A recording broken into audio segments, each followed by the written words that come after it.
Okay. And record. And record, thank you. All right, so we're now looking at industry organisations which are avenues of redress, so a way in which we can remedy problems that we're having with Australian consumer law issues. And I'm pressing lots of buttons. So government organisations cannot deal with every individual consumer complaint because that would take forever because everybody shops.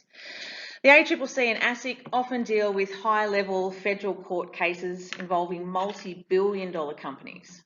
New South Wales Fair Trading deals with smaller businesses, but it doesn't have the resources to deal with every individual case. They'll often tell the people who contact them what their rights are and how to resolve their problem with a business by themselves. So at the beginning of looking at redress and remedy, we looked at awareness and self-help. So they will direct people to help themselves. What happens when an individual feels like they've been ripped off, but the business won't change its mind?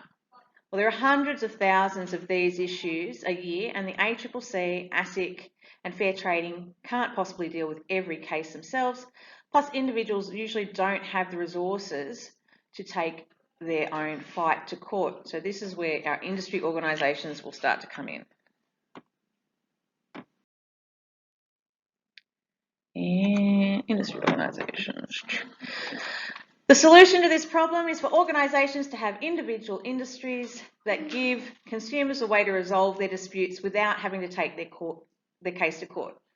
When it comes to consumer issues, there are lots of industry organisations operating. They are a lot cheaper than having cases go to court, and they are actually more likely to achieve justice for individuals.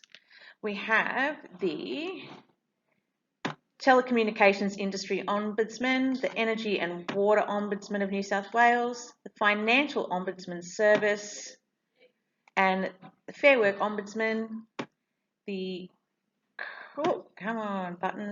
the Credit and Investment Ombudsman, and I have a link that shows you how to put in a complaint with the Ombudsman. I again will link that in, I want to say in the show notes from listening to too many podcasts, I will link that on the supplementary clips. And I need to pause. Okay, so some examples. We have, happening on two computers at the same time, industry ombudsman schemes. So what happens here? For example, the Telecommunications Ombudsman. They can actually make binding decisions. They receive about 100,000 complaints per year, especially about connection issues and customer service problems. Another example is the Energy and Water Ombudsman of New South Wales. There, besides industry ombudsman schemes, there are also external dispute resolution schemes. So, for example, when it comes to consumer credit and financial services, ASIC has approved EDR, External Dispute Resolution Services, to make sure that ASIC is free to deal with the larger and more serious cases. And are we going to do notes there, or are we just colouring in? No. Notes, okay. Pausing. Okay, a major issue in the last few years has been consumer complaints about credit providers, banks, payday lenders. If you watched the payday lenders clip before, you'll see payday lenders, why there are complaints. The first step when you're having these issues is usually for the consumer to go through the business's own internal dispute resolution process.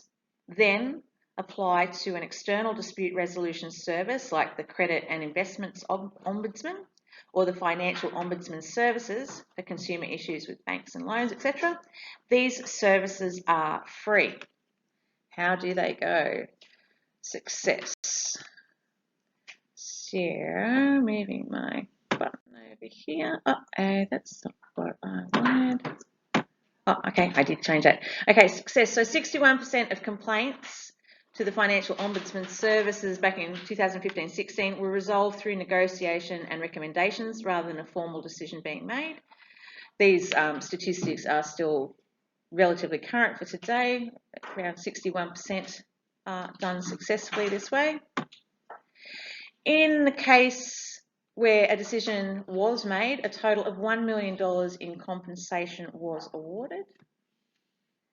But despite the efforts of the CIO and the FOS, they're the different ombudsmen, the government decided to replace them from November 2018 with a one-stop shop called the Australian Financial Complaints Authority. We actually will look at this one a little bit more when we do credit, which is one of our contemporary issues for consumers. And moving right along. Two clips attached here, just re-looking at Ombudsman again. So again, they will be linked in the supplementary materials. Bye.